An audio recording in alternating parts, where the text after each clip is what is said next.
现代台语版圣经列王记下卷第1章。亚哈死了，摩押背叛以色列。以色列王亚哈谢伫撒玛利亚对王宫楼顶的栏杆跋落来，受伤，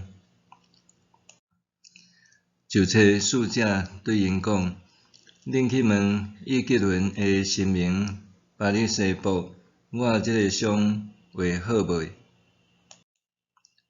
上主的使者甲提斯比人以利亚讲：你起来，去见撒玛利亚王的使者，问因讲：恁去问以吉伦的神明巴力西卜，是因为以色列中无上帝是无？恁着去甲王讲，上主安尼讲：你袂当搁对现在跌倒的面床起来，你一定会死。以利亚就去。使者倒去见王，王问因讲：恁是安怎倒来？使者应伊讲：阮拄着一个人，伊甲阮讲。恁倒去见找恁的王，对伊讲：上主安尼讲：你找人去问以吉伦的神明巴力西卜，是因为以色列中无上帝是无？所以你袂当搁对现在跌倒的面床起来，你一定会死。王问因讲：来拄着恁，甲恁讲这话的人是甚物款人？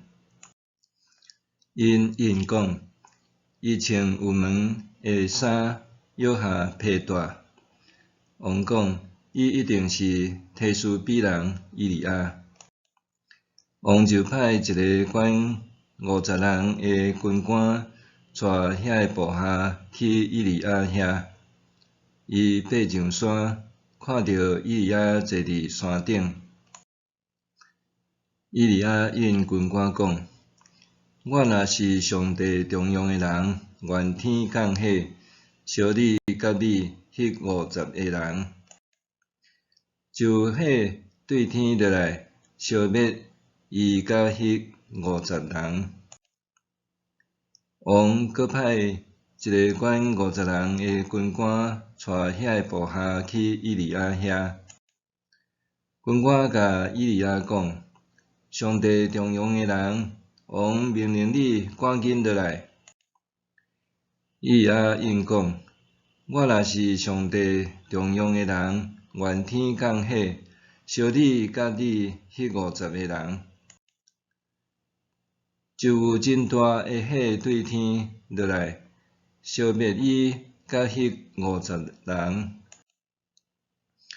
王第三遍搁派一个管50人的军官，带遐个部下去。迄个第三队的军官爬上山，跪伫以利亚的面前，哀求伊讲：上帝重用的人，求你看我甲你这50个仆人的性命做宝贝。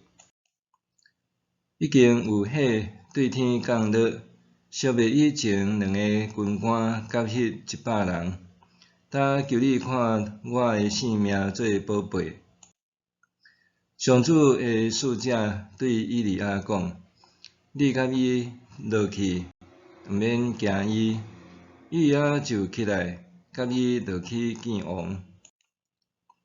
对王讲：上主安尼讲：你派人去问以吉伦的神明巴力西卜，是因为以色列中无上帝互你通问是无？所以你袂当搁对现在跌倒的面床起来，你一定会死。亚哈谢就死，拄照以利亚所传达上主的话。王无囝，伊的小弟约荷兰煞接伊做王。迄时是犹大王约沙法的囝约兰做王第2年。后写其他的事迹，拢记载伫以色列列王书。